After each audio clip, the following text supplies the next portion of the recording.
All right, all right. We are live on Zoom, streaming live to Facebook and recording. So, yay, great, here we are. Get rid of this bubble. Okay, why is it? Okay, all right, all right. Welcome to Wednesday Reflections. Thank you for coming. Appreciate everybody that's coming on Zoom and Facebook, and then later on the recording, which will be on Facebook and also YouTube. We're streaming live to a different Facebook group than usually, although it might be a little confusing because the previous group was called Wednesday Reflections, and this one is called Wednesday Reflections. But the previous group was a private Facebook group, which turns out really limits us in terms of what we can do.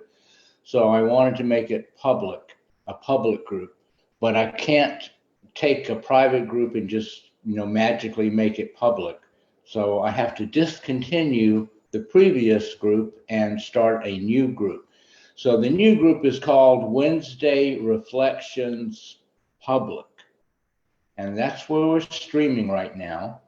And so you can, if you're on Facebook now, you can join us there on that group. You don't have to be a member.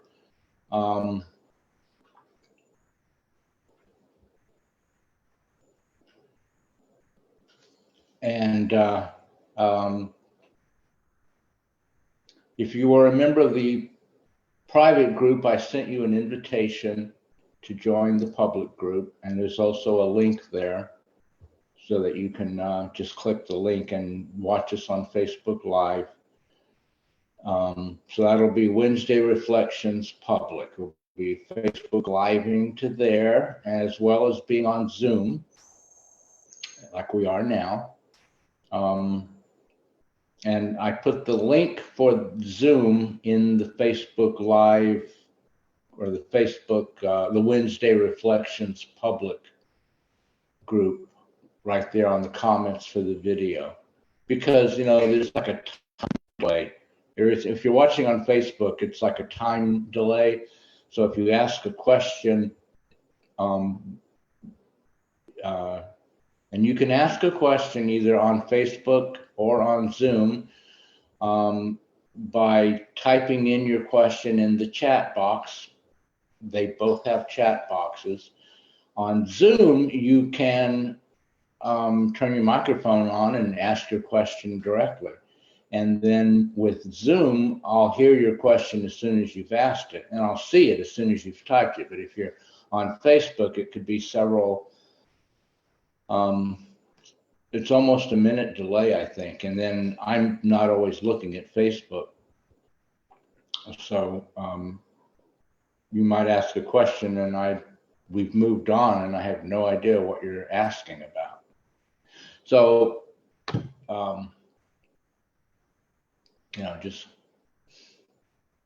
you might want to join the Zoom group, but you're welcome to join the Facebook group, and you're welcome to watch the recording later. Okay, so, all right. Welcome to Wednesday Reflections. I'm Ray Bratcher. I do breath work here on the Caribbean island of St. Croix, and that is where we are coming to you from tonight, 7 p.m. every Wednesday, Atlantic time, which right now is the same as New York. I might start another one, so we're in the Caribbean, so we have beautiful turquoise seas, but of course you don't see any of that at 7 o'clock at night. So maybe I should start doing something during the day by the beach or up on one of our mountains, give you some scenery to look at. But then you wouldn't be focused on the important things. All right.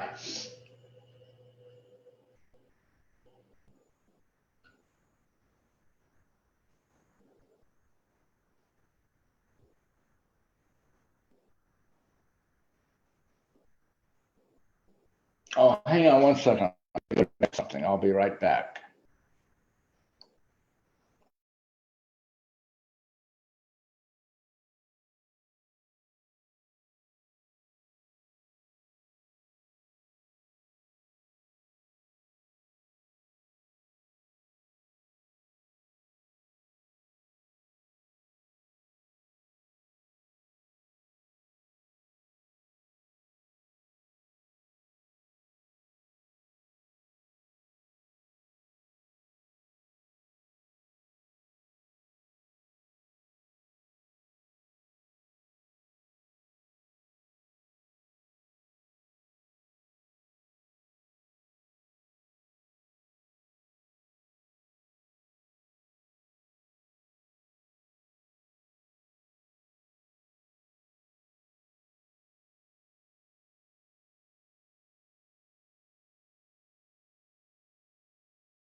Okay, I'm back. All right. Hmm.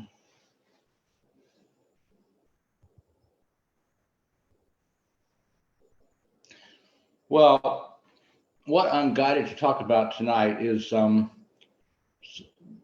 it, about a couple of topics, and you might not see the connection between them at first, but I think as we get along into it, you'll begin to see the connection. So, one thing is um,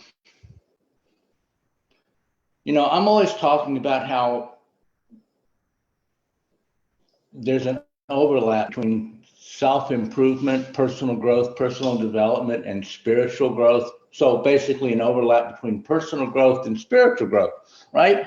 And and the way I've put it in the past is that any path of self-improvement, no matter how lame it might be, if you stay on it long enough, it'll eventually become a spiritual path. Because personal growth is basically all about making your ego more socially acceptable, right? Learning how to have a better functioning ego, an ego that's less problematic, an ego that is less dysfunctional. But then, so that's what you're working on when you're trying to deal with personal growth. When you're trying to improve yourself, you're buying this whole idea that you need to be improved, like there's something wrong with you, which is your perception. It's not true, but that's generally the perception that most people have. So you're working on improving your ego, fixing it up. And eventually you get to the point where you realize that the ego is the problem, and that really what you want to do is not fix it, you want to transcend it, you want to go beyond it. And then once you've realized that, once you're doing that, now you're on a spiritual path. So that's how the personal growth path becomes the spiritual growth path. You just step from one onto the other. Some people never do. Some people actually, of course, never even enter on the personal growth path. But if you do go on the personal growth path, and if you stay on it long enough, eventually it will become a spiritual growth path. And so that's how I've always explained it in the past. But really, it's the reason they're the same is because they're both instances of the same basic phenomenon, the same basic thing that you are constantly doing all the time. So the reason that it feels like you need to make things better is because you think you've left your source. You on a fundamental metaphysical level, at the deepest understanding of this, the deepest subtext of this, you think you've left your source. You think you left heaven. You think you left oneness and entered into duality. You really didn't, but you think you did. And then what you're doing is you are recreating that same basic, what appeared to be a choice, but really wasn't because it never really happened. But it's this activity, this movement from oneness into duality.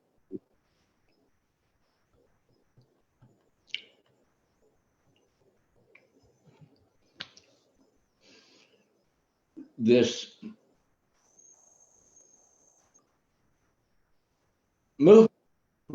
movement. Hi, Emma. Welcome. So this movement from oneness into duality, and then you just keep recreating it over and over. You recreate the same thing at your birth. You recreate the same thing in your experience every day of your life. Welcome, Emma. Hi.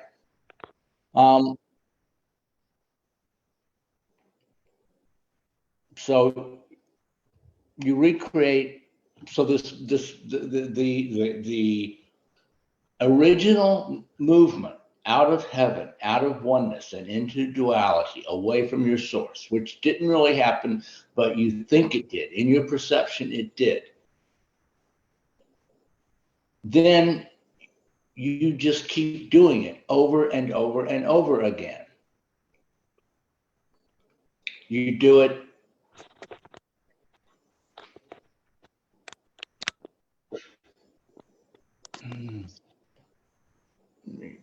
Boom, boom, boom.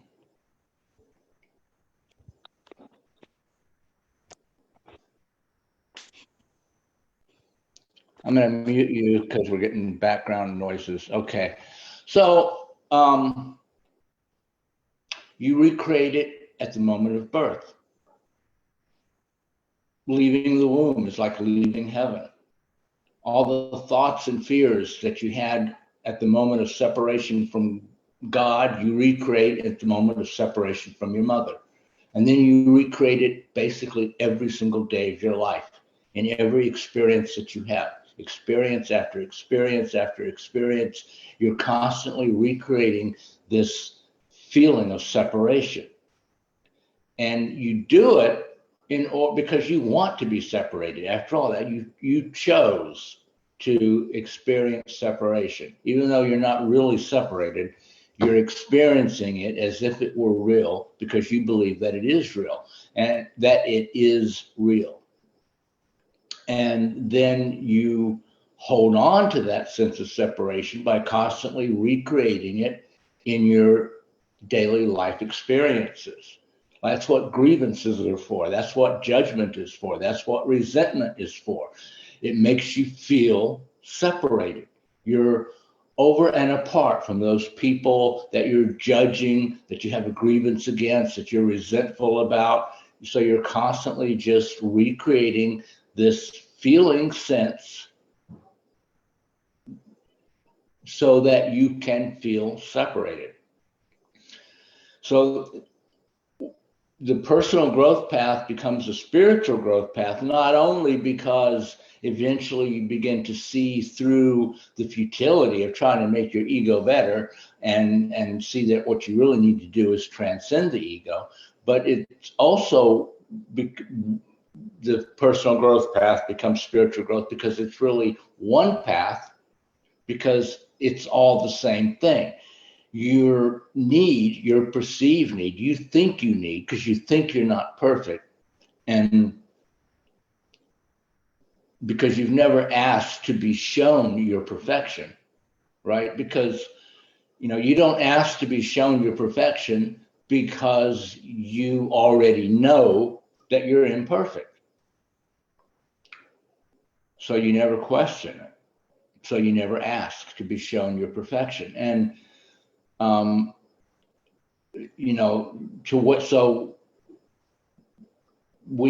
you defend what you know. It's really important to you to hang on to what you think you know. So if you want to wake up, it's easy and it doesn't cost anything. All you have to do is just give up everything you know.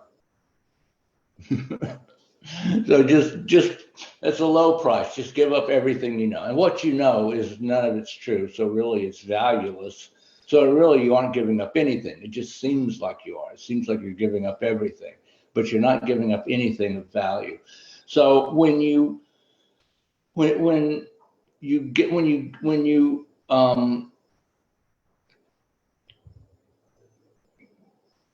so you're just like recreating the same fundamental activity over and over.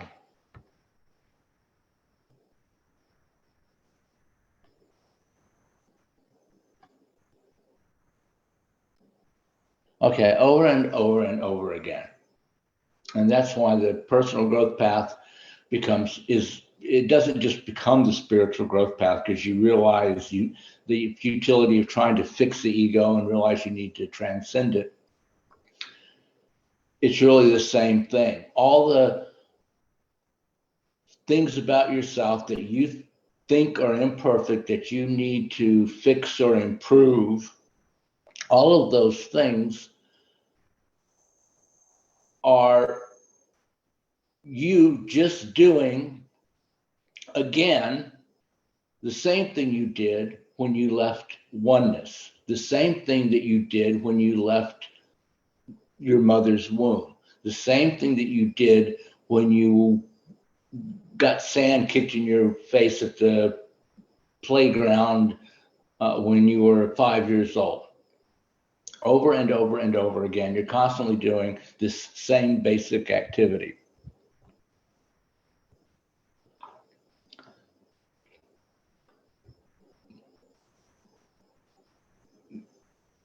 So the need for personal growth is really a spiritual need. And the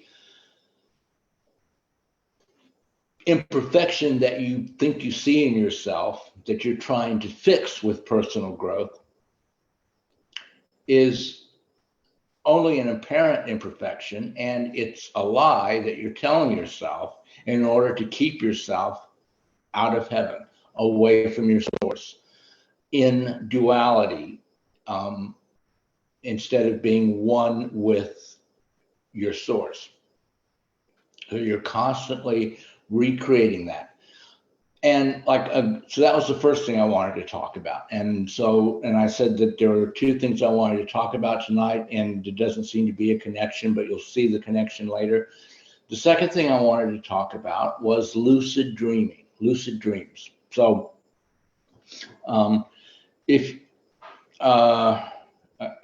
you don't know what a lucid dream is, it's really very simple. A lucid dream is you're asleep, you're sleeping in your bed, presumably at night, I guess, and you're dreaming, and then suddenly in the middle of the dream you realize that you're dreaming, but you don't wake up.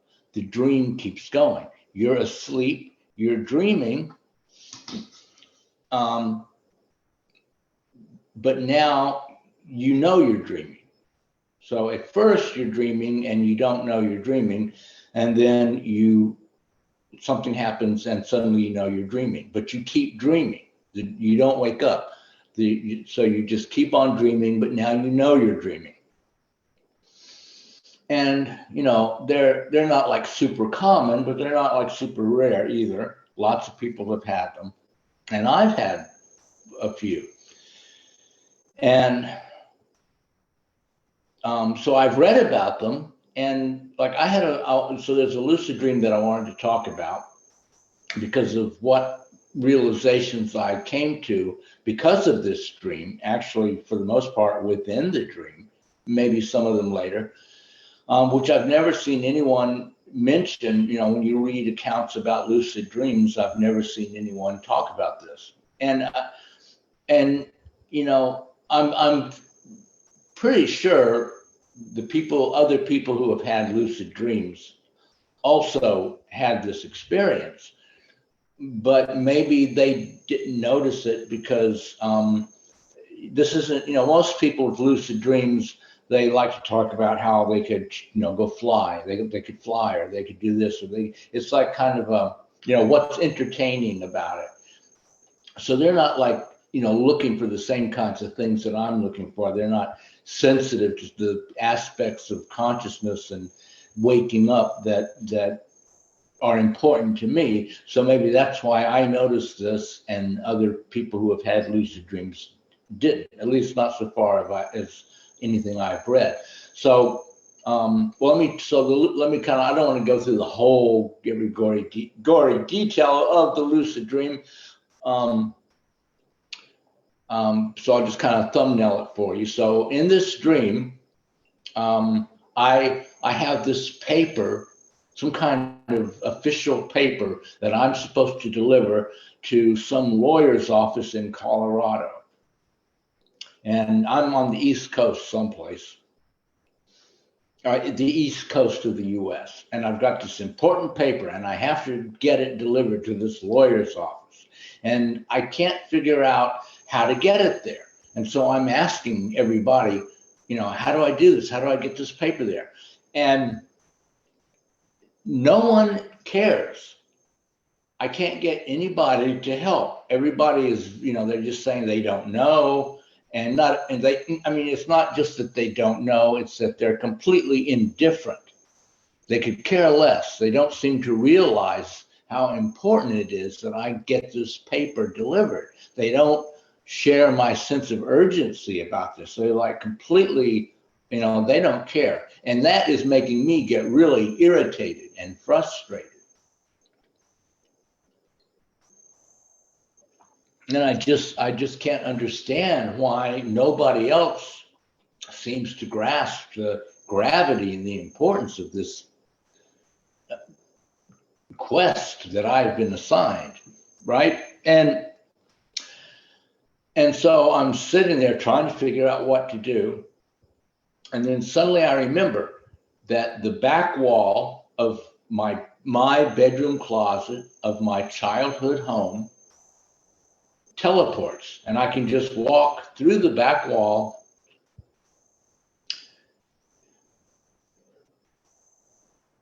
and I'll be teleported to Colorado. Apparently it only worked for Colorado. So, this is a dream, right? So in a dream, all of this makes perfect sense. So suddenly I'm at the front steps of my childhood home. How I got from wherever I was to my home and why I couldn't do the same thing to get to Colorado, so it's a dream, right? So you just got to deal with it. Anyway, so I knock on the door and the new owners, because we'd moved out years ago, the new owner opens the door and I'm like, hi, I used to live here. I need to use the back wall of the bedroom closet to teleport to Colorado. And he's like, oh, okay, sure, come on in. So go help yourself. So, right, everything, no problems there. No, what are you talking about? Just so, right. So dream logic, right? So I go up the stairs to my bedroom and the bedroom closet, which is completely empty. They didn't put anything in it, which is really convenient for me because I had total access to the back wall. And I walk through the back wall and I'm teleported to Colorado. And it's like, so, wow. But I am not anywhere. I'm in Colorado, but I'm like in, I don't know, like the cattle range or the foothills of the Rocky Mountains or something, because there is nothing. No roads, no people, no town, no city, let alone offices that where a lawyer's office might be. Just completely deserted, and I'm completely by myself, and I have no idea where to go, which way to go to get to this lawyer's office. But at least I'm in Colorado. And then in the dream, I notice that there's like a hill, not like a mountain, but a gentle hill, but it gently sloping, and it goes up quite a ways. And I think, well, if I were to walk up to the top of that hill, have like a bird's eye view, I could look around, get a 360, and maybe I'll see a town or a road or cars or something, and I can like start heading towards civilization and maybe find this lawyer's office I'm supposed to deliver this important document to. So I start walking up the hill. And it's quite a long walk. Even within the dream, it's quite a long walk. And I'm totally by myself and there's no noise at all. So I have plenty of time to be alone with my thoughts, plenty of time to just sort of like think. And as I'm walking up the hill, it suddenly dawns on me, wait a minute. Walking through the back wall of your bedroom closet to teleport to Colorado, that doesn't exist. That's not a thing. That's not real. And then it suddenly hit me. I'm dreaming. I'm dreaming all of this. And at that point, it became a lucid dream. The dream continued, but now I knew I was dreaming. And it wasn't just like I figured it out, because you can figure things, you can know something intellectually. It's the same thing with waking up in this dream.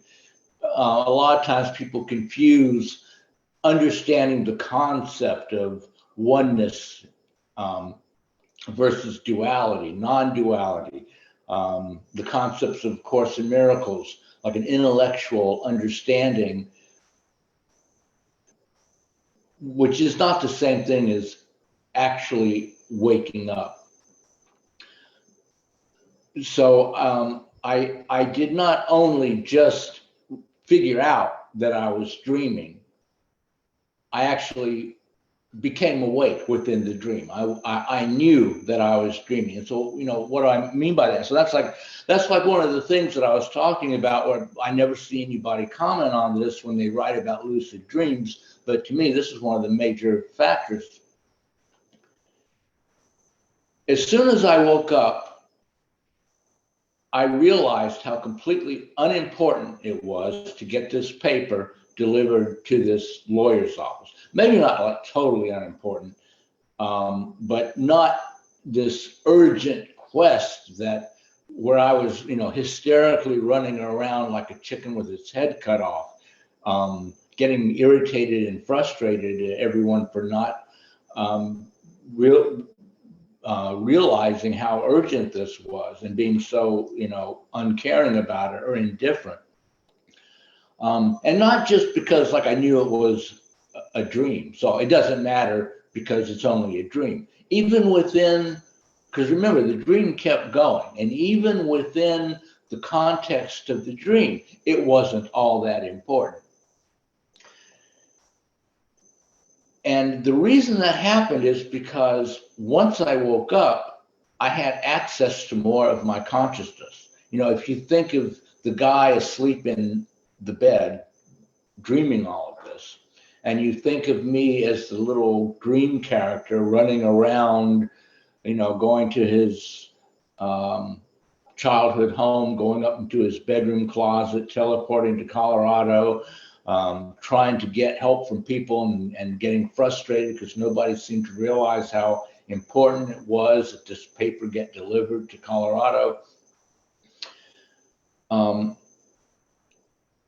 That what you could say that before I woke up in the dream, I only had access to a tiny fragment of my consciousness. And you could think of it as the consciousness concerned, the aspect of my personality concerned with taking jobs seriously, getting things done on time, doing what I say I'm going to do,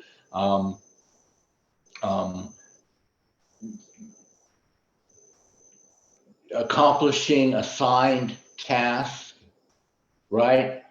Like the responsible adult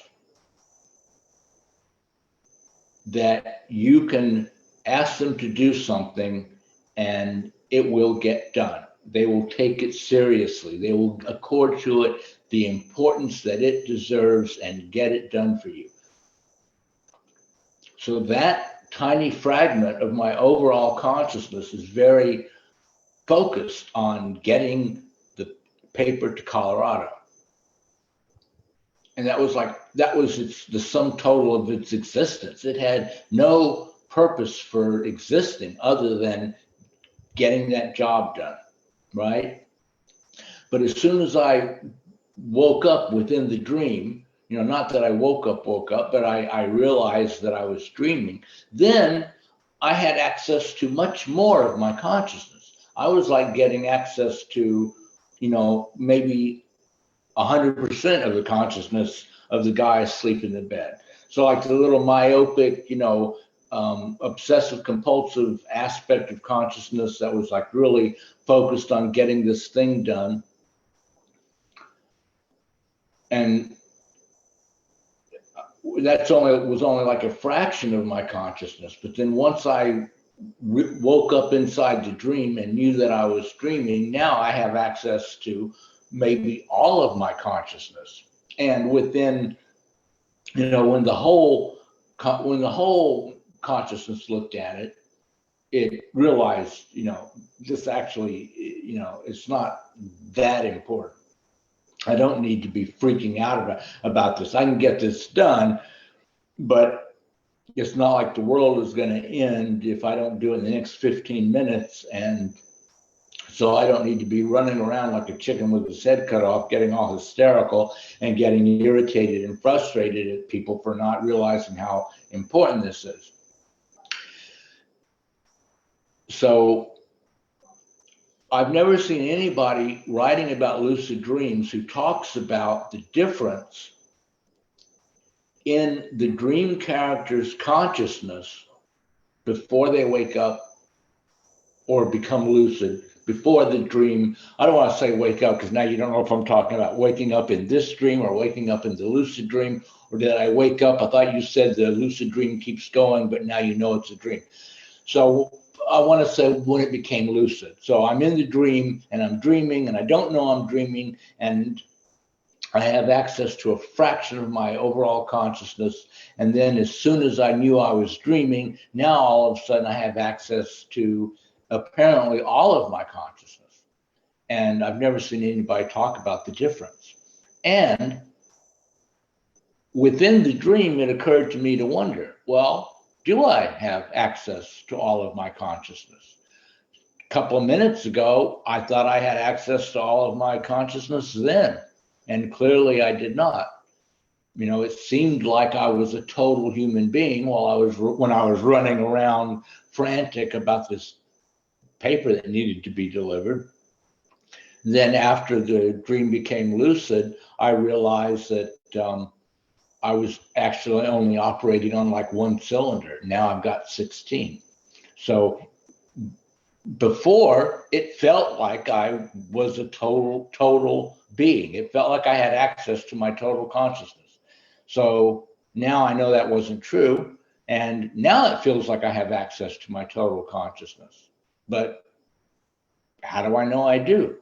Maybe I only have access to a part of it. Maybe the guy sleeping in the bed has 10 times more consciousness than I do, right? How would you know? So when you wake up within this dream, the consciousness expands and it seems much more expansive and full than what you're normally operating on before you wake up.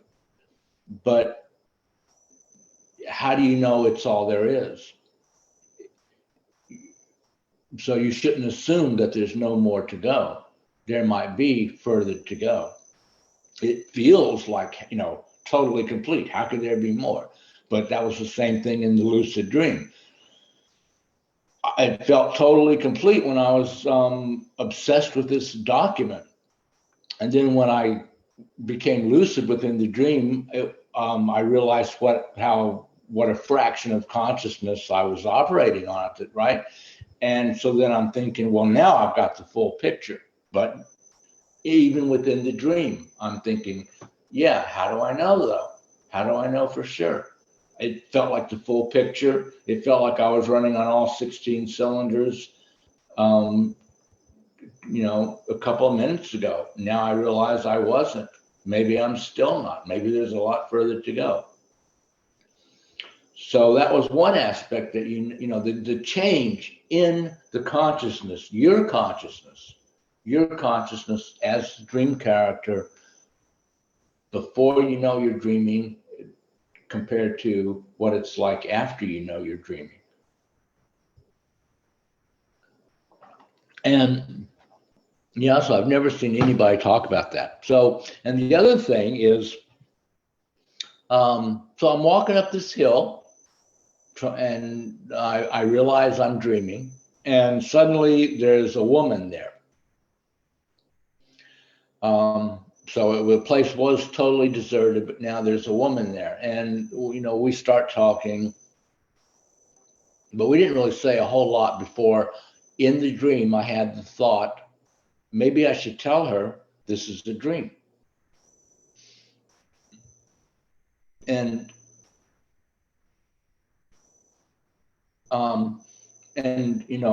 let her know that this is a dream.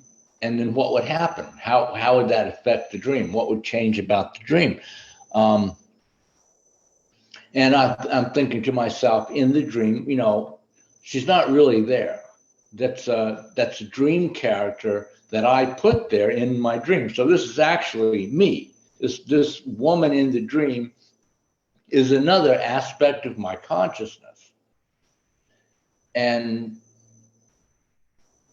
that aspect of my consciousness does not know that this is a dream. So maybe I should share this with her, me, right, and tell her it's a dream. But then I had the thought, I'm having this dream for a reason. There's something I'm supposed to learn from this dream.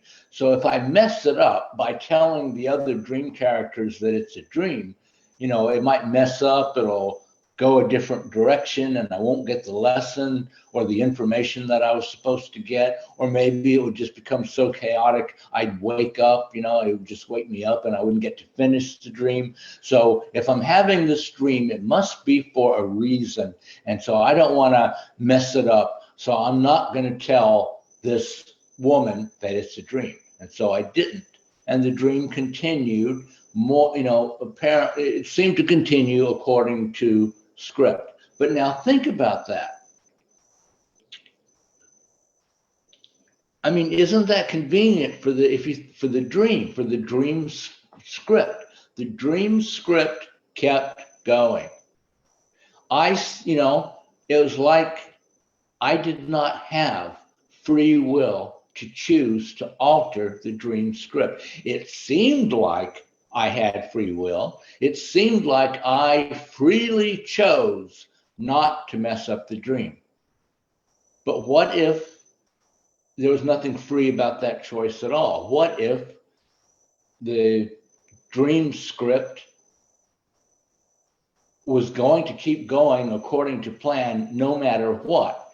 And me choosing not to tell the woman that this is only a dream was a part of the script. Maybe the script altered to take into account the fact that now I knew it was a dream, or maybe that was part of the script from the beginning.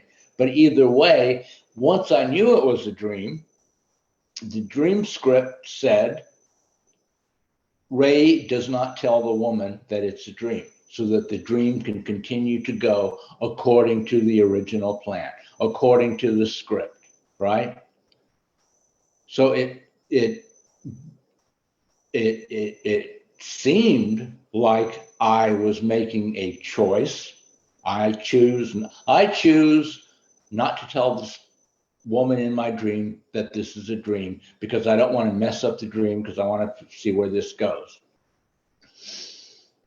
So that seemed like I chose to do that, but maybe I had no choice, because it was a part of the script, and the dream script is going to go the way it was going to go, the way it was written down, right? And so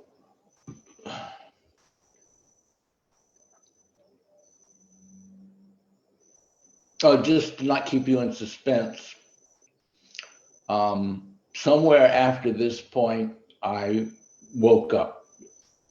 It was in the morning. I just woke up, and dream was over. I'd gotten a good night's sleep, and that was pretty much all there. If there was anything else that happened after that, I don't remember. But it was a really interesting experience in terms of how your consciousness behaves within the dream. And it gives us clues as to how we can wake up in this dream.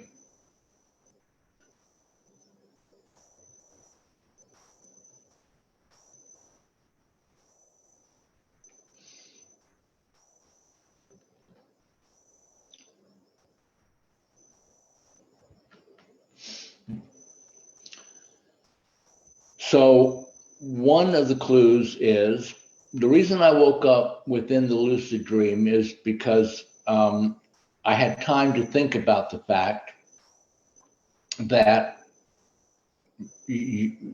teleportating through your bedroom closet wall to Colorado is not a thing, does not exist. Because at that point in the dream, I was taking a long walk up this hill, and there were no distractions. So normally what happens in our life is we're completely engaged with things going on out there. Our life is filled with distractions because we put those distractions there to keep us from figuring out that this is a dream. Because remember, you chose to experience, or apparently experience, because you haven't really left oneness, but you chose to apparently leave oneness. So you're going to keep yourself distracted so that you don't have time to notice, wait a minute, this makes no sense. That's not a thing. Now, of course, you're not going to have something as blatantly obvious as teleporting closets. But there are a lot of things that if you get really conscious about your day-to-day experience and begin to notice how you're constantly repeating the same patterns over and over and over again. For example, that's just one example. If you begin to closely observe your life, your behavior, your day-to-day experiences, you'll begin to suspect that there's something funny going on. So, and see, I think that we, in a lot of ways, we get clues. No, you're not going to get like a big neon sign saying, this is all a dream. Really, you're one with God right now, and you're just creating this for yourself. You're not going to get like a big neon sign. You're not going to get like, even if you get like a channeled message from heaven or an angel coming down to you or some glowing light telling you all this, even if you get me that you've created in your perception to tell you all this, these are all alarm clocks that you've created to tell you these things, to help you to wake up. But and all you can get from these alarm clocks is just like the information that this is a dream, and but it's not going to wake you up. It's like you're sound asleep in your bed, and I walk in there and tell you you're dreaming. On some level, yeah, you hear it, but it's not really going to have an effect until you can see it for yourself that you are dreaming. So when I am telling you this, what is helpful for you is if you think of the example of the lucid dream where because I had the time to think about what was going on, I realized that teleporting closets aren't real and this is a dream. So if you take this information and don't, if you just say, oh, so it's a dream. So yeah, that's what all the great spiritual masters have been saying for thousands of years. So, okay, it's a dream. Now I know that. Let's go on to the next thing. I like the example that Ken Wapnick gives in the Course in a book he wrote about the Course in Miracles, where people say, well, since this is just a dream, I really don't need to worry about anything. So I could just cancel my life insurance, quit my job, stop seeing the doctor, and maybe, not even buying food, because it's all just a dream. So none of that should make a difference. And Ken Wapnick's answer to that was, yes, it's true. It is all just a dream. And none of that really makes a difference in reality. That's true. But unless you really, really, really, really, really know that this is a dream, you should keep your insurance and your health care and don't quit your job and keep going to work and keep going to the grocery store. In other words, you have to have that experience. It can't just be like a conceptual, intellectual understanding in your head. So you have to take this alarm clock of this information and then turn it into a real experience.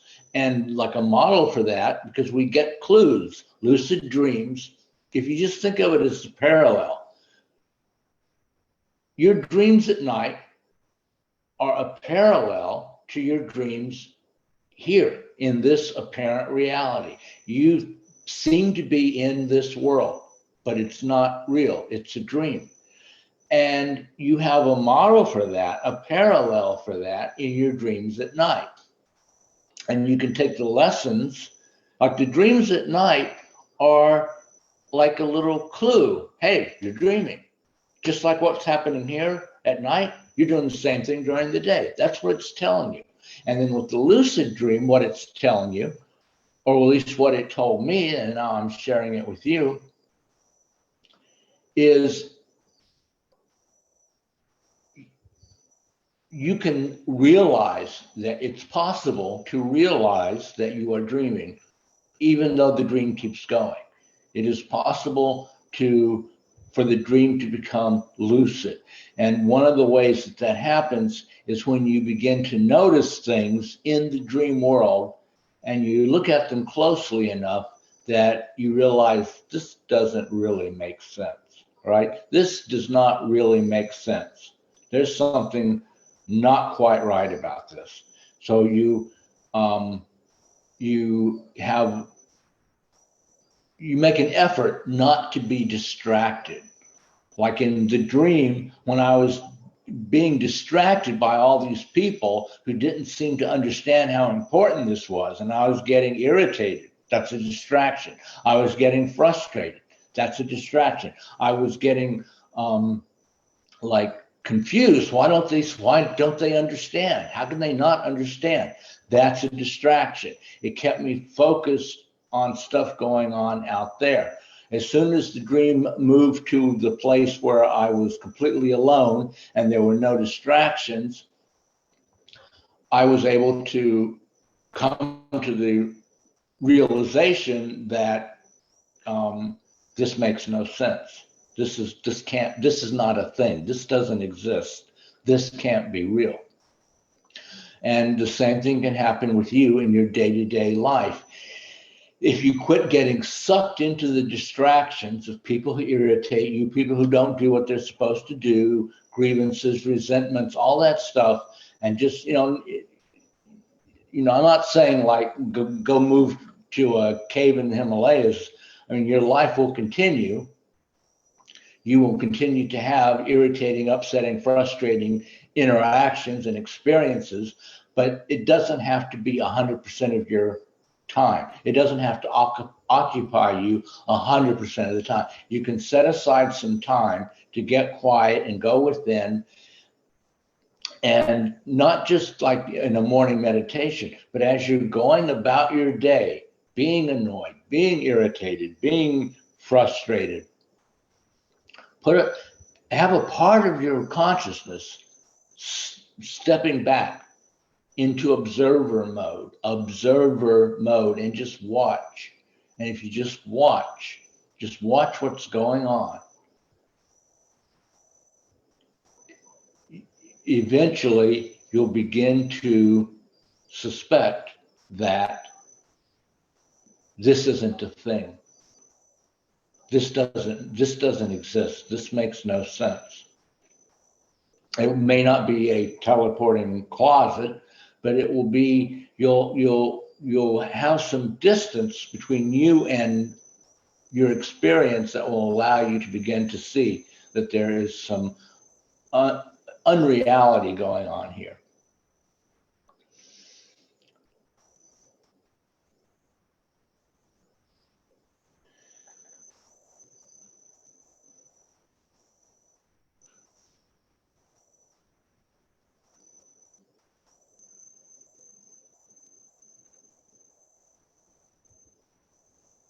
And you'll also begin to realize that there is a kind of a script going, that you don't have to worry so much about what you're going to do, because that's going to happen automatically.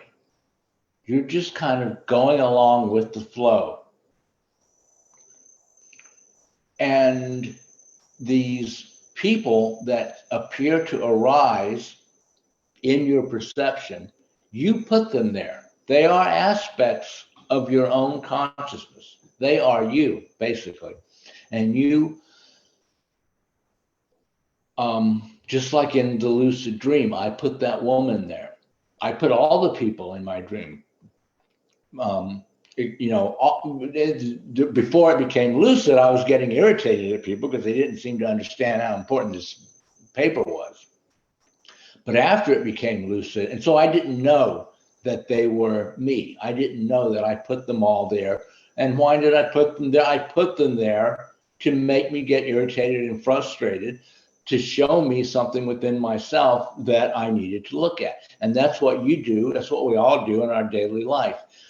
If someone in this dream, your waking everyday reality, does something that irritates you, that's because the irritation is in you, and you put them there to show you something that normally you wouldn't have noticed. And if that irritation is in you, it's because you are believing something about yourself that isn't true. You are seeing yourself as imperfect or guilty in some way. And so really you're just getting irritated at yourself. And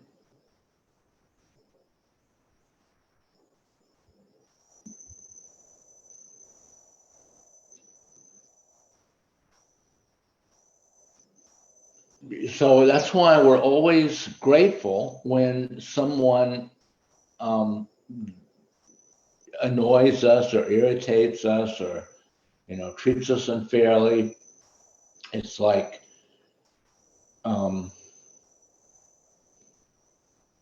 it's an opportunity to learn something and to see through the illusion, to see through to the underlying false idea, false belief, incorrect thought that we are believing about ourselves.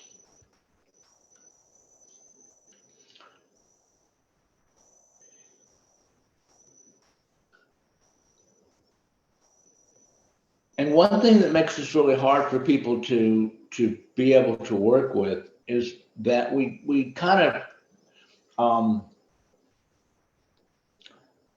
we break ourselves up into parts.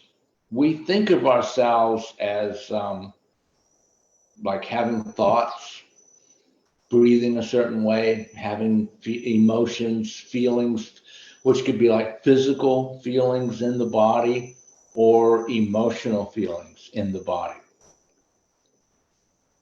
We have perceptions. We see things. or hear. I'll just use perception as any one of the five senses. So you might be smelling something which you don't like, and then you have a reaction to that. Smell, hear, taste, touch, but we'll just make it easy and we'll just talk about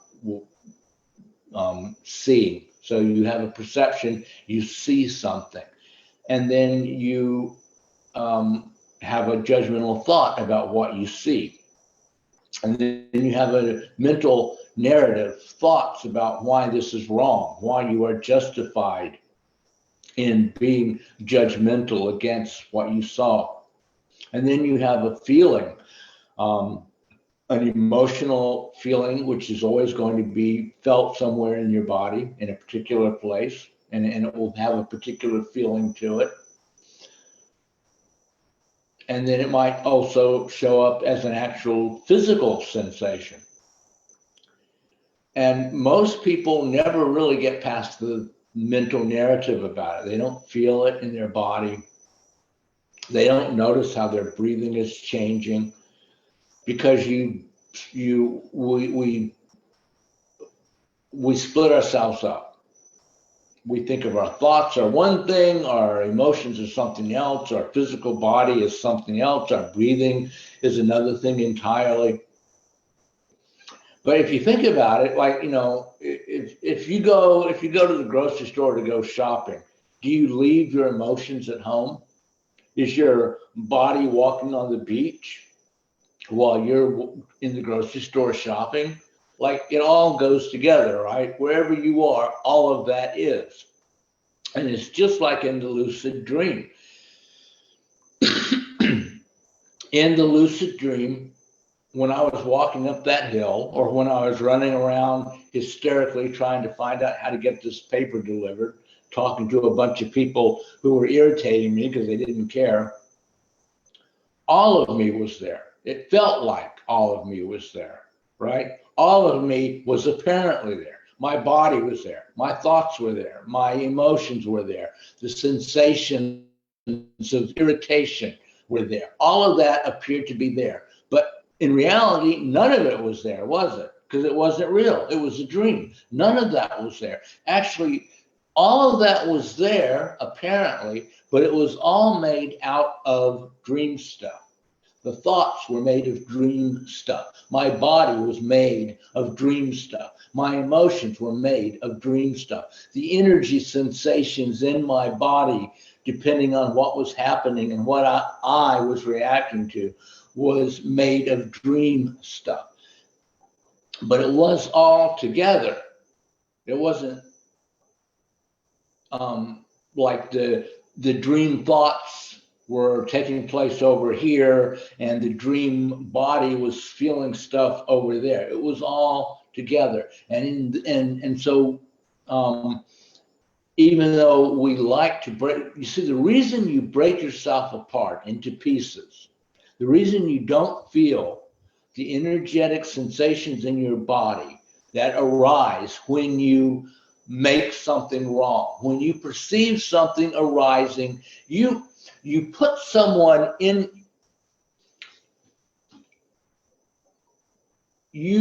everyone in your field of perception is an aspect of you, and you put them there in order to have a reaction to something they do or say, because to help you to wake up. That's another one of your alarm clocks that you've set, like little Easter eggs in a video game to go off from time to time, because eventually you realize you're dreaming. But the reason that you want to see yourself as separate pieces, your mind broken, your mind apart from your emotions apart from your body apart from your breathing. You break yourself up so that you can be more identified from your reality to keep yourself asleep, to keep yourself from realizing it's a dream. You make it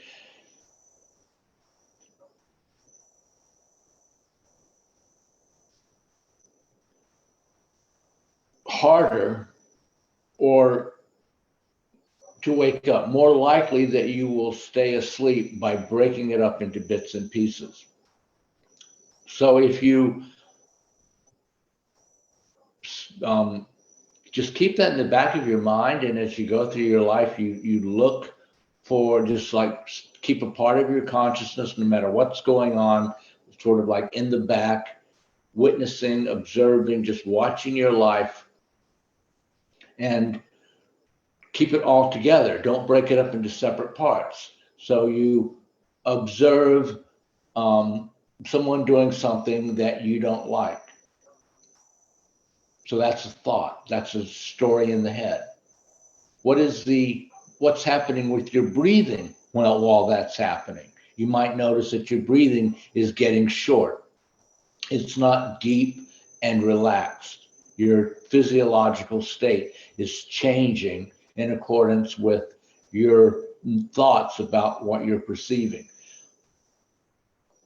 And you'll feel an energy arising within your body, and it might be the energy of irritation, and like that's like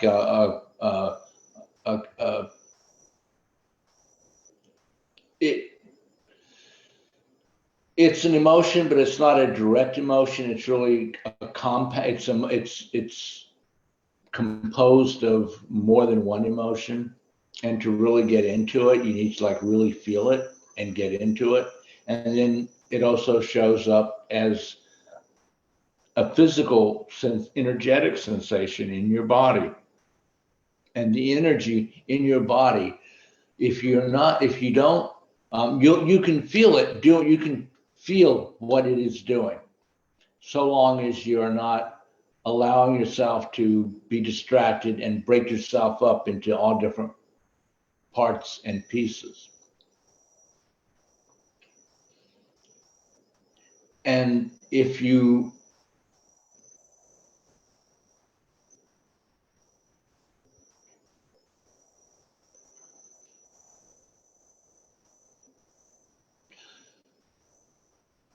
really, it's kind of like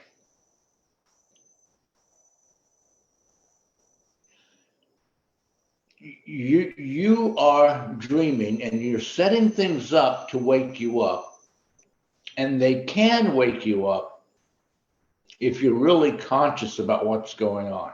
If you're really conscious about, okay, I think I'm dreaming, I could be looking at this, feeling this, really not getting distracted, not letting myself get fragmented into a million different pieces. I really need to sort of like come back to center and deal with what's going on here at the very beginning. Once it gets out in the world, it starts getting super complicated, and it's really hard to figure out what's going on. You just get distracted. The thing about the ego is that it is separation. So it separated you, apparently. It didn't really happen, but you believe you separated from your source, right? So that's one. But the ego, all the ego knows is separation. It's like a cancer cell run amok that just is constantly separate, or an amoeba maybe, constantly dividing. It doesn't stop with it. The ego does not stop with that first separation. It separates, then it separates again, then it separates again, then it separates again, constantly. That's how you are constantly recreating in your day-to-day experience, beginning with your birth, the whole motif of separation. You're constantly separating, dividing.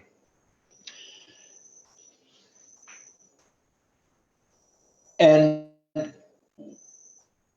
once you have, so when you follow the ego out, separation after separation, division after division out into the world, it just starts getting too complicated. You can't figure out what's going on. You'll never realize what's going on if you try to figure it out, unless you bring it back to source, back to center, like back to the very basics. Don't fragment yourself between mind, body, emotions, breath. You're one thing. You're not like a mind and you leave your emotions at the beach and your body is asleep in your bed. You are one whole. Your breath, your breathing affects your body. Your body affects your mind. The thoughts that what you see makes you have thoughts, which turn into a mental narrative, which triggers emotions, which feel a certain way in your body, which has an effect on how the life force energy of your body flows through your body. It's not only interconnected, it's basically one thing. It's not even cause and effect. It's a simultaneous happening. The energy that you feel, if you realize that it's all one thing, and you go into that energy and allow yourself to feel it instead of just thinking about it, will show you, it will reveal to you the erroneous, incorrect thoughts about yourself that you are having, that you put that irritating person or situation projected it out into your experience in order to reveal that to you. You put that there to use for a particular purpose. And just like I had the opportunity while walking up the hill and having the quiet time to myself to realize teleporting closets are not a thing. You'll have, if you use it properly, if you use it consciously, I should say, you can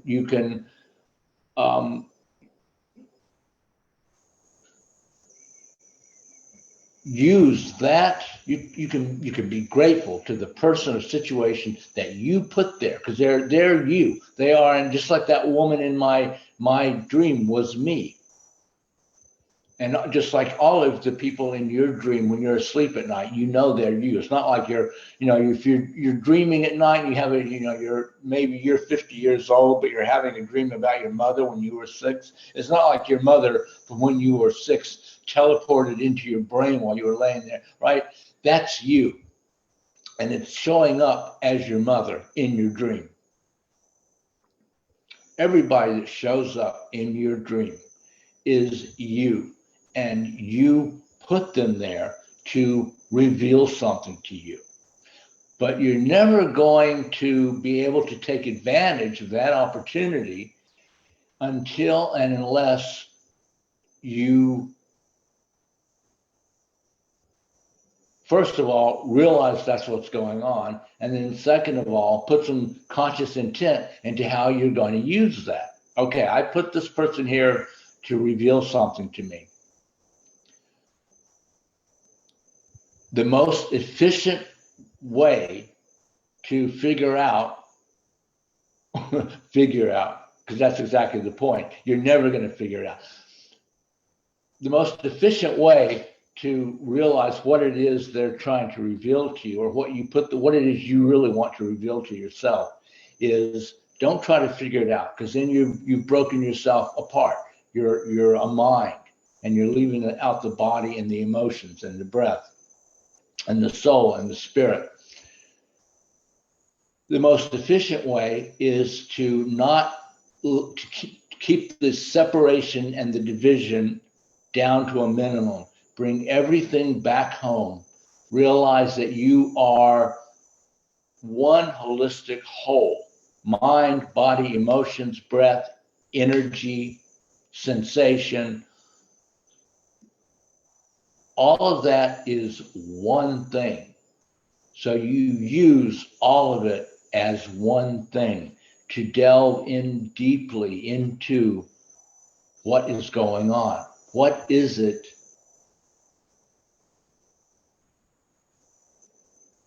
that you are sensing in your energy field, right? When you feel fully into the sensation of your energy field,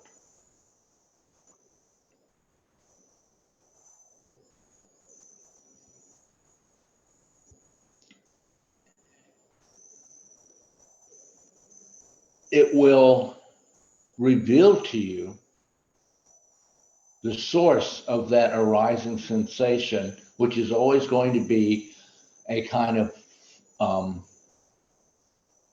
false, negative, limiting belief about yourself that you have accepted.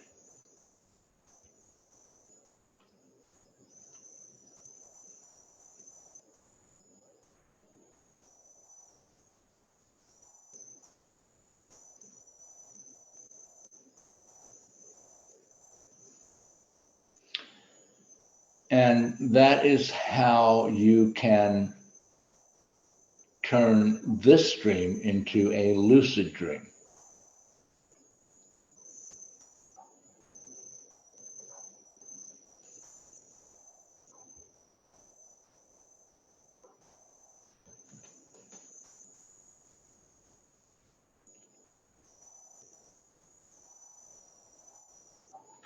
Let me check Facebook and see what's going on over on Facebook.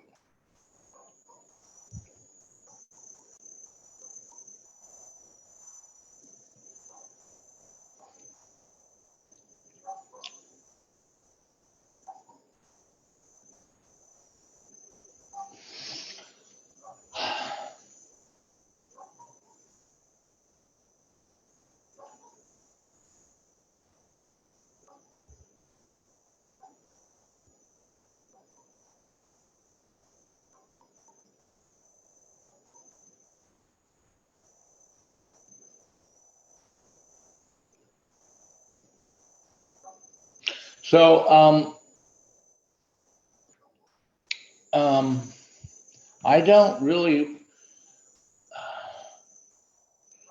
want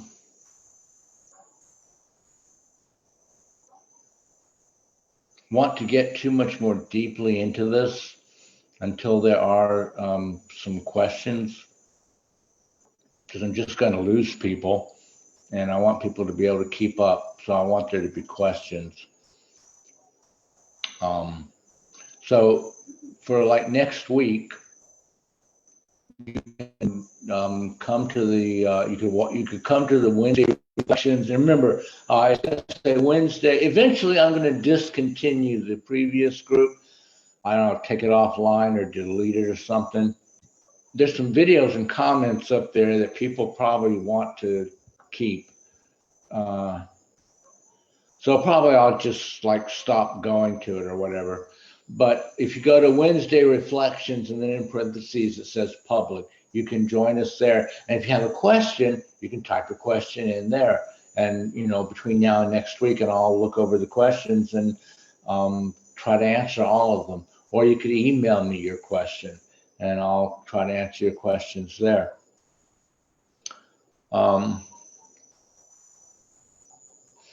And so why should you do all of this in terms of like waking up within the dream?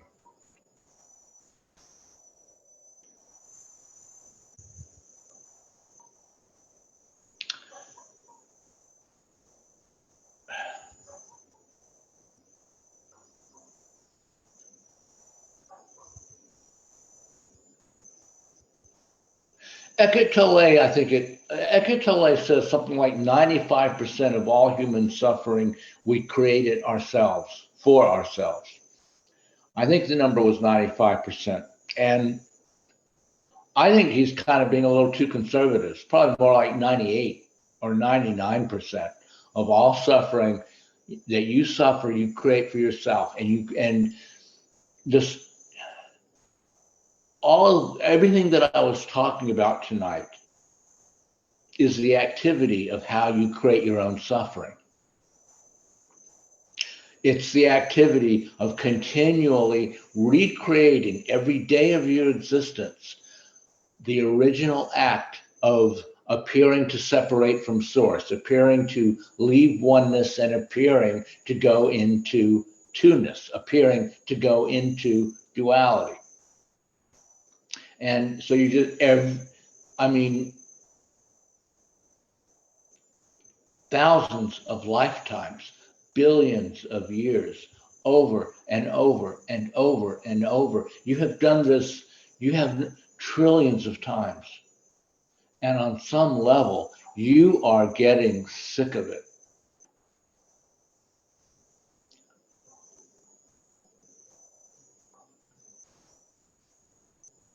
And that's why you're showing up at my Zoom class or my Facebook group.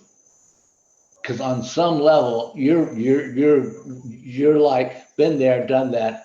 I'm ready to move on, right?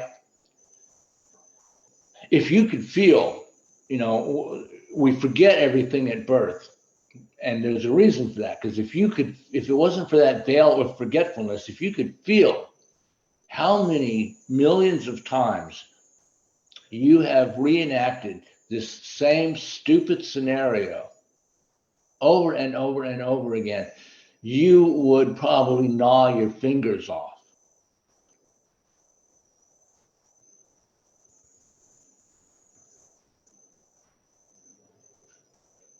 So in my lucid dream, before I woke up inside the dream, before it became lucid, I was suffering. I was freaking out. I had to get this paper delivered. And nobody cared. So these people were torturing me with their indifference. I was angry at them, irritated at them, frustrated at them. I was suffering, and all of it was my own creation. I was making myself miserable, and I was responsible for all of it. I did it all. And unfortunately, I didn't have, as a little tiny dream character with only a fraction of my consciousness, one cylinder instead of 16, I didn't have enough presence of mind to see these indifferent, blasé individuals as a blessing, as a learning opportunity, as a chance for me to wake up. I didn't even know what was going on. I was just too busy being hysterical to even begin to think about what might be going on, right? So I didn't get any benefit at all. These people were just like idiots who were torturing me, and I was suffering.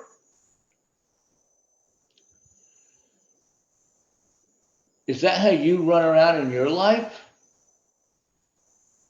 Being tortured by idiots and suffering? Maybe say thank you. Look for the opportunity. Think about what is this at? What is this showing me? Why did I put these people here to torture me like this? What is it I'm supposed to learn from this? Don't be like I was in the dream, running around like a chicken with your head cut off. You bring presence to it. You just have to ask the question, right? Show me how these lies about myself that I am believing, about how I deserve all of this, show me that's not true. Show me I don't know what I think I know. Show me what it is I'm supposed to learn from this person doing this. Show me what it is. Show me that I don't know what I think I know. Give up everything that you think you know. Be open to the possibility that maybe there's more going on here than you know. Don't hold on to these judgments. because that just keeps you trapped in this loop that you've been doing for billions of years.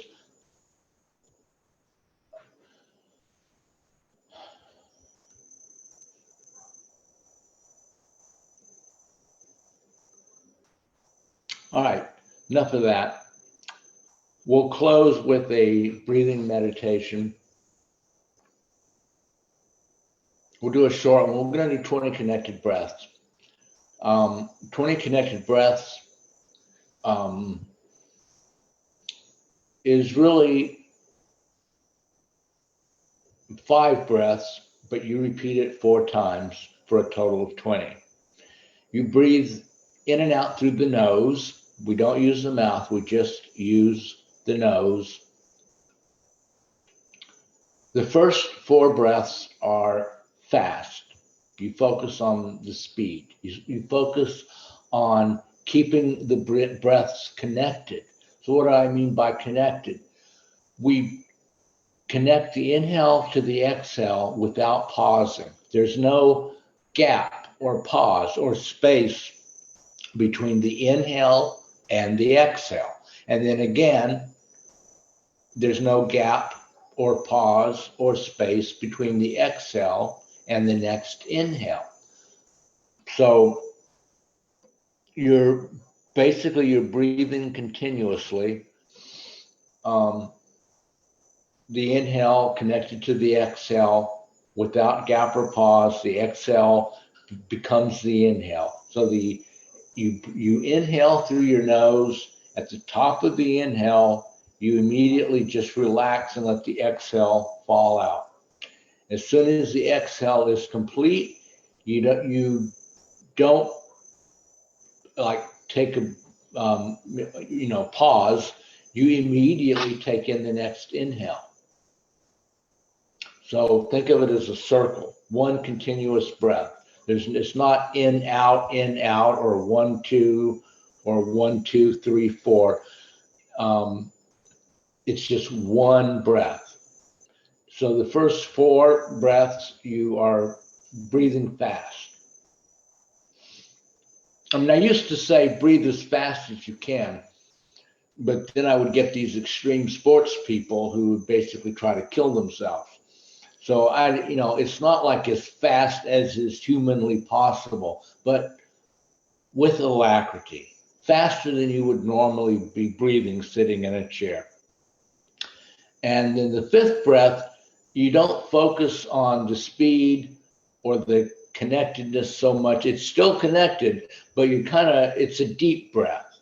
So the 5th breath, you're focusing on really expanding your lungs, really taking a deep breath. And so so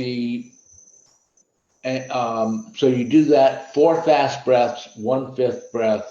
4 fast breaths. The 5th breath is a deep breath. All of them are connected. That's a set of 5. You repeat it 4 times for a total of 20.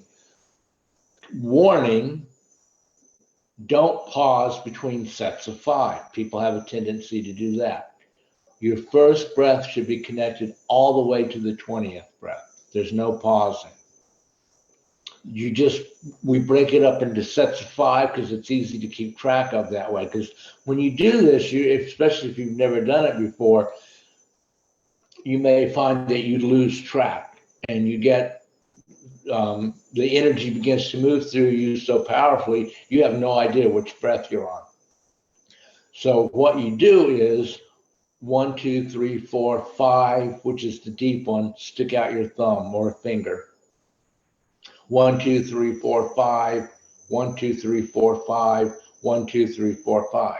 Or 1 through 20, 5, 10, 15, 20.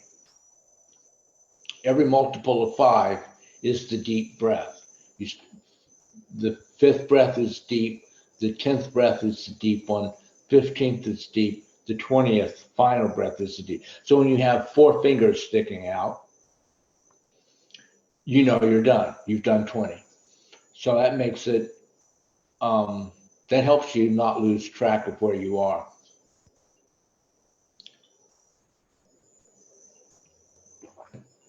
Um, so I'm going to demonstrate and then we'll do it together. So 20 connected breaths. So you want to be, don't do this while you're driving.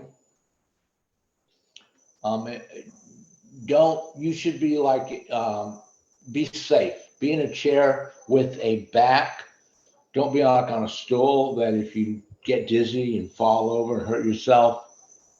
After you've done this a while, you can be standing up and do it, no problem.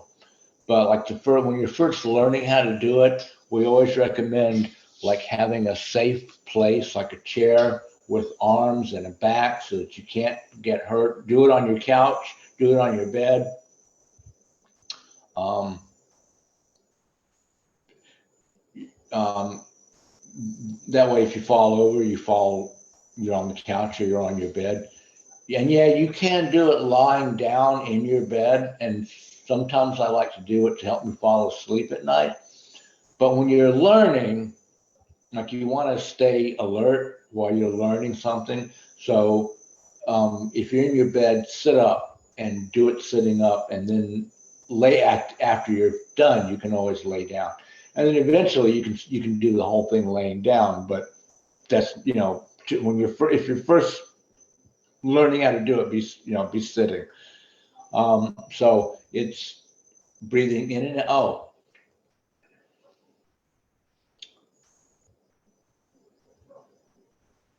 in and out is one breath, right? In and out is one breath. So out, in, out, in, out, in, out. 4 fast ones. In, out. The the fifth breath being the deep one. But you can count however you want. If you want to count in as 1 and out as 2, that's fine. But now you're going to be doing 40 connected breaths instead of 20. So in and out is 1 breath. And so you're going to be doing 20 in and outs. And every fifth in and out is going to be deep. And the other ones are going to be fast. So that's about as simple as I can make it. So I'll demonstrate 20 connected breaths. And don't feel bad about having to keep count. I've been doing this for years, and I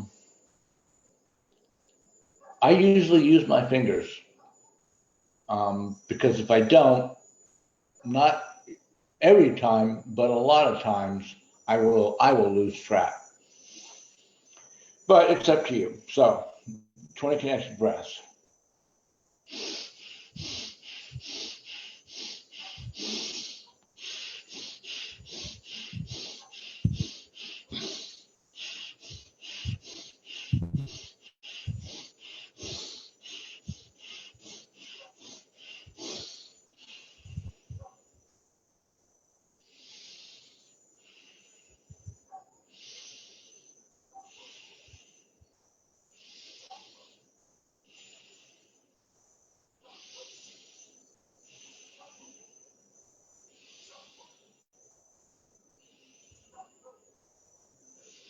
Okay, so notice that after the 20th breath, I didn't like immediately stop and open my eyes and get up and go drive my car, right? I let the breathing, I'm controlling the breathing in a kind of mechanical way. 4 fast, 1 deep, 4 fast, 1 deep. After the 20th breath, I let the breath do whatever it wants to do. I don't control it. I let it basically find its own place. And then I sit there enjoying the flow of the energy for, just now for like 20 seconds. If I didn't have a bunch of people waiting on me for a class, I probably would have sat there for 2 or 3 minutes. So, and you can sit for as long as you like. In fact, in terms of coming into this centered place where you pull all of your fractured pieces into one presence. 20 connected breaths is really good for that, both as the preamble to a meditation. So you do 20 connected breaths and then do your regular meditation, 10, 15 minutes, 30 minutes, an hour long, whatever your normal regular meditation is. If you precede it with 20 connected breaths, it will be better.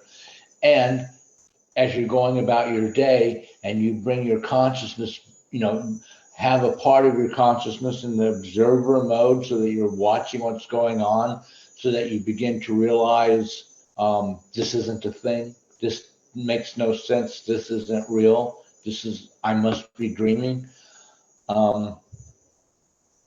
What's really useful is if you are like right in the middle of a massive trigger where you're just like totally freaking out. How long did it just take us to do 20 connected breaths? Like 20 seconds, 30 seconds? Get yourself to a bathroom, close the door, take 30 seconds to do 20 connected breaths with the intent of getting observer mode going. And then observe this triggering situation. It's like if you've ever played any of those video games where you're like where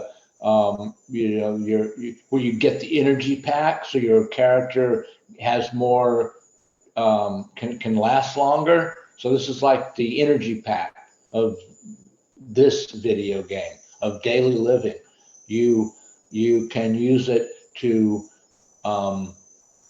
bring yourself into this observer consciousness of being fully present, and then re-engage the triggering situation and see what happens. See how much better you can handle it, because now it's not so threatening, because now you're not like a victim of uncontrolled random circumstances. You are beginning to see how the dream script is going to go the way it's going to go, but you wrote it, so you're not a hapless victim. It's your script. So the 20 connected breaths. So we'll let's do it together, and then we'll sit for a bit, and then we'll end the class. So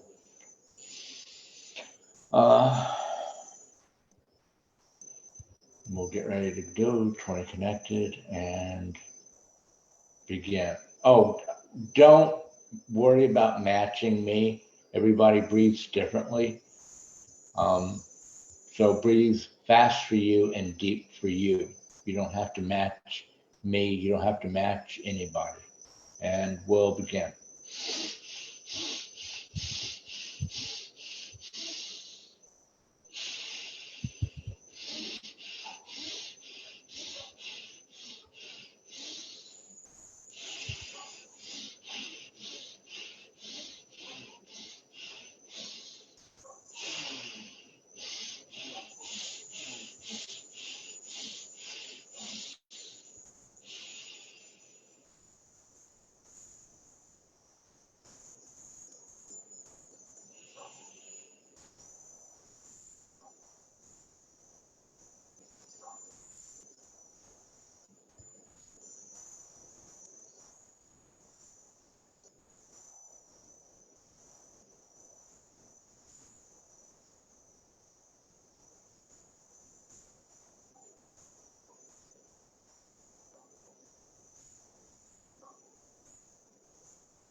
Okay, so thank you, everyone. Thank you for coming. So this will be up on YouTube later. It'll be on Facebook pretty soon. Wednesday Reflections Public.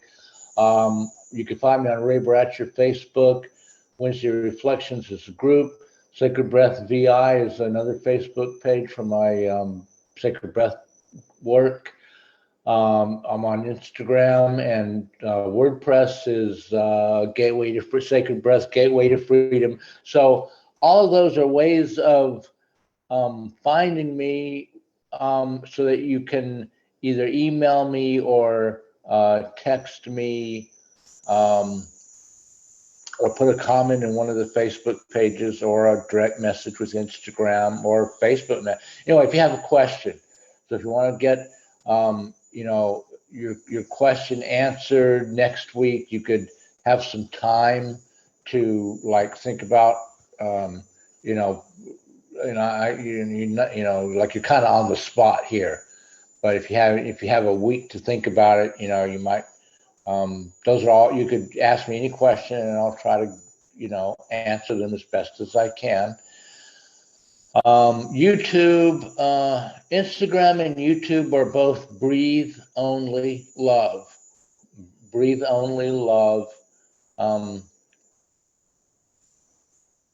And just, those are just, I put out a lot of free material that you could take advantage of, and I hope that you do use it to help yourself.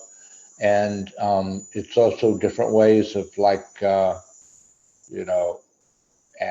interacting and getting your specific questions answered, because you could watch videos or read books all day long, and it doesn't really directly deal with your life, what's going on precisely with you. So all I can do is just make avenues of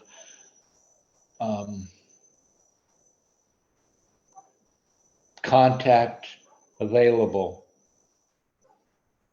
resources for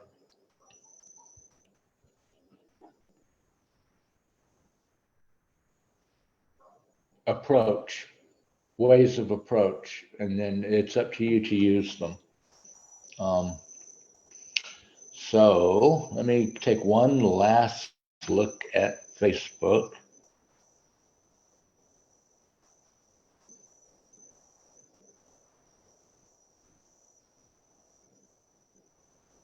Cool. All right. You guys have a great night, and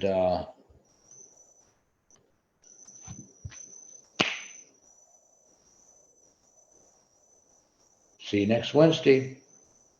Namaste. Good night.